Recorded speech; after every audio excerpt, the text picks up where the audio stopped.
Welcome to our meditation time. As you begin to settle, just allowing yourself just to be comfortable where you are, allowing the eyes to gently close if that feels right. I would invite each of us in our own space, in that spot that you've chosen for yourself today, just check in and just see, how do I feel in this moment? Before you try to control the breath, before you try to adjust, just really check in with yourself. How are you physically?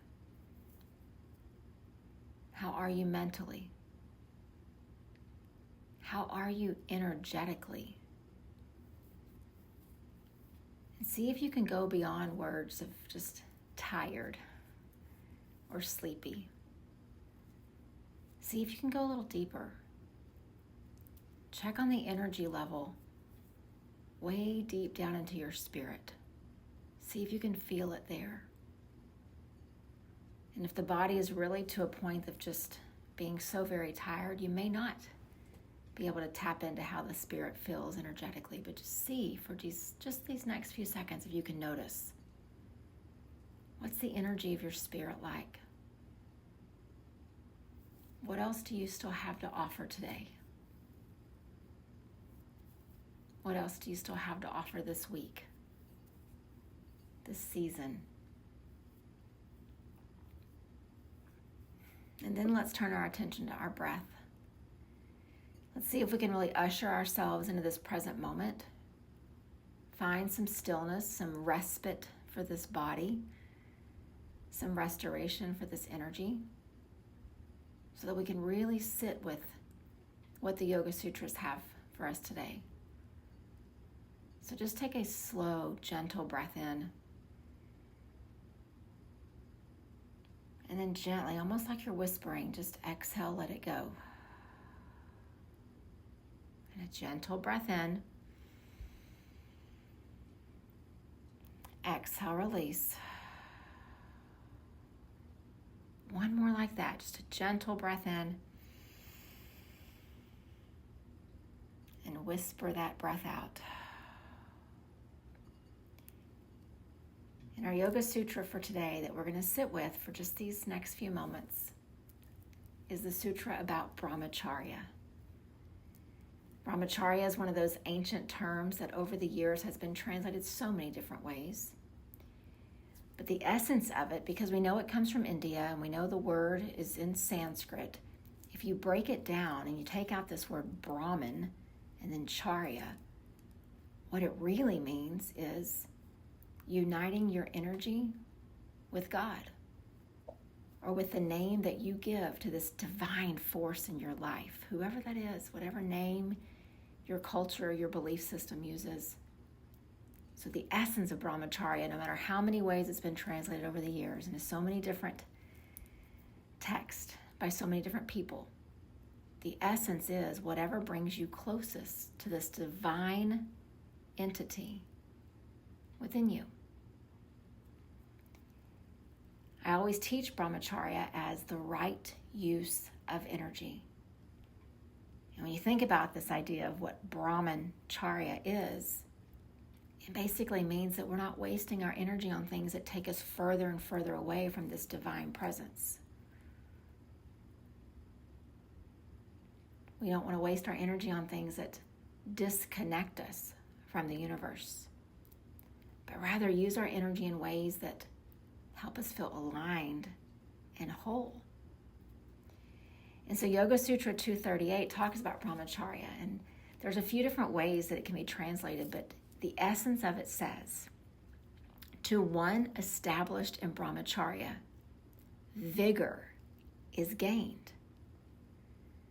So just think for a few seconds, when was the last time that you felt vigor in your day, in your energy? I think of vigor as that Energizer bunny that just keeps going and going, and there's just this sense of never ending. That's how I see vigor. It's vibrant and it's bright. And it seems to just be this renewable resource that just keeps filling back up and filling back up. And then another translation says, to one who is established in Brahmacharya, vitality is restored. When's the last time that you felt vitality? Like coursing through your veins. You can feel it on the surface of your skin. It tingles beneath. When's the last time you truly felt vitality? Like there's this never-ending sunlight just bathing you and blessing you with all the light, all the energy. And then there's one more translation that says, to one established in Brahmacharya, prana, that life-giving force, that energy within us, prana flows in the way it was intended. And that last translation is mine.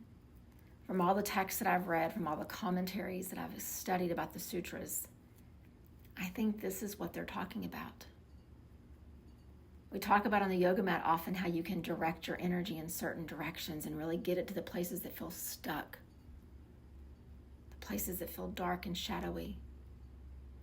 But I truly believe that when we practice Brahmacharya,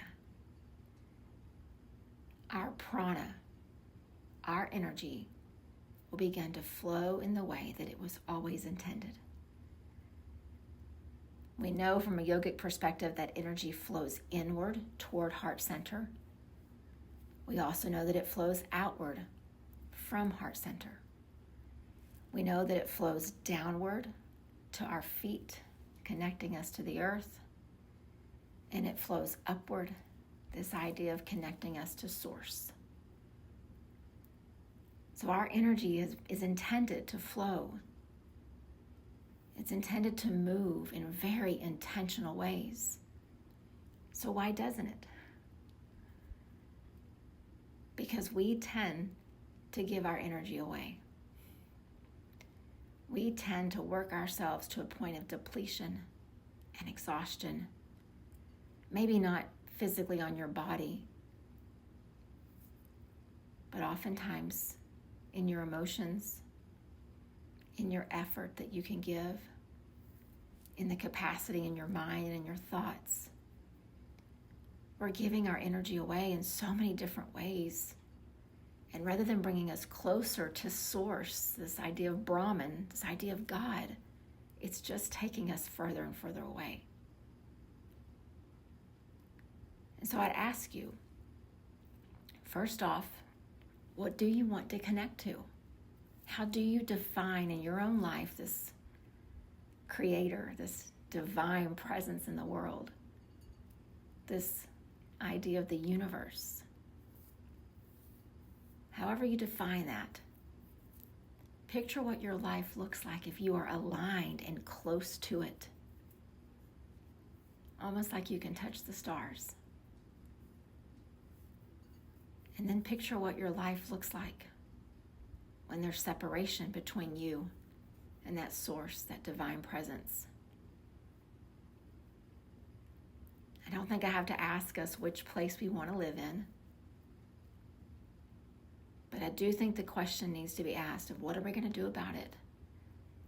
How are we going to begin to exercise and practice Brahmacharya each in our own lives? For some of us, some of you, maybe it's in relationships.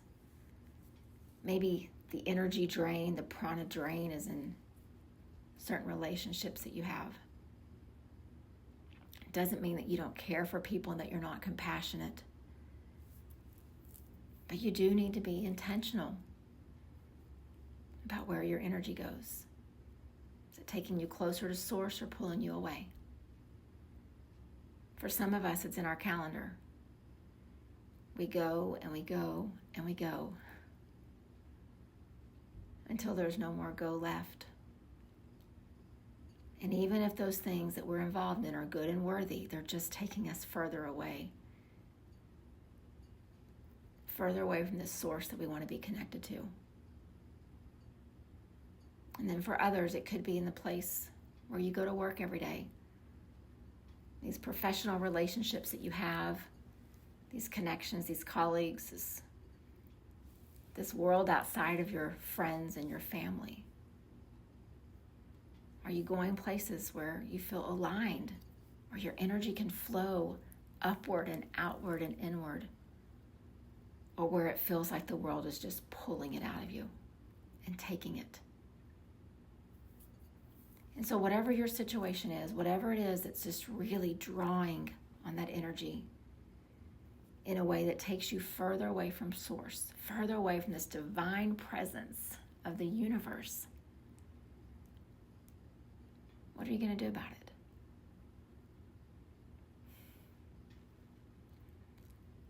Brahmacharya is a tough one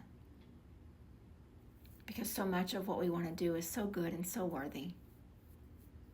But just because it's good and worthy doesn't mean it's taking us closer. It could be just the opposite, pulling us further and further away. And so let's just each sit. I asked us when we began just to check in with your energy. The energy of your soul. Does it feel vitality? Does it feel vibrancy? Does it feel vigor? Or does it feel tired? And so first, let's just make today a day of awareness. And then we're going to sit with Brahmacharya another time together. Today is awareness. The next time will be making some commitments to new practices.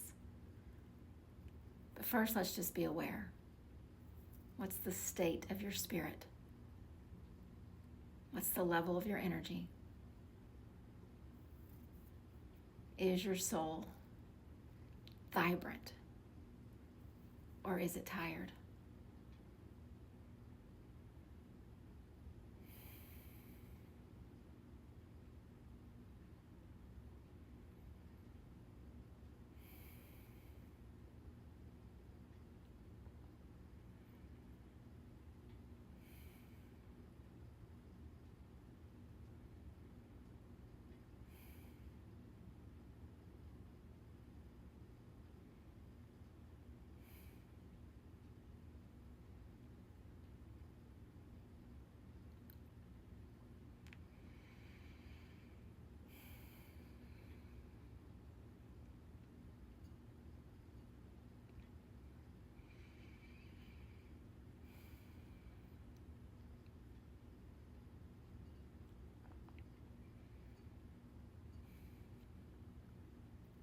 And as you're sitting, checking in, noticing, notice your breath. See if it's telling you anything about the state of your soul, of your spirit. Is the breath tired? Is the breath filled with vitality? Is it somewhere in between? Just watch it for these next few rounds and just see.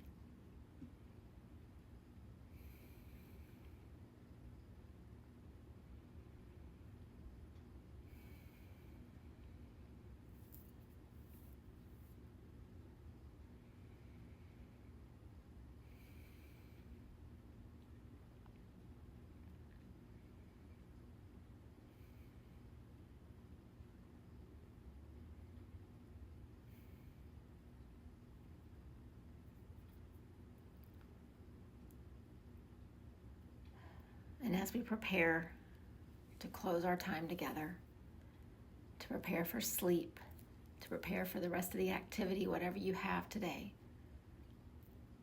let's make these moments that are coming just moments of awareness. Don't make big commitments and try to make big changes and start shifting your schedule and changing your relationships. Let's be thoughtful. Let's just sit and notice and be aware as you move through the day for the rest of today, as you go through the day tomorrow. Do it with intentional awareness. Watch for the moments when the energy feels vibrant and see what you were doing that caused that to be so. And watch for the moments where the energy feels almost non-existent. And see what you're doing and who you're with and what you're around that might have caused it to be that way. So no judgment, no changes, no shifts, just awareness. Watching your energy, taking note as you just witness. It's the first step to practicing Brahmacharya. We have to be aware. We have to understand the current state of our energy, and then from there, we can make some intentional choices going forward. So let's close out this practice with just one breath of beautiful vitality, because we know that it is truly there. It's just one breath away. So as you sit a little taller or you stretch out a little longer, or if you're lying down, just lengthen through your spine, and from deep in your belly, take a slow breath in. And then exhale, sigh it out. And may the remainder of your day be one of ease and gentleness, bringing respite and restoration to your heart, to your soul, and to your spirit. Namaste.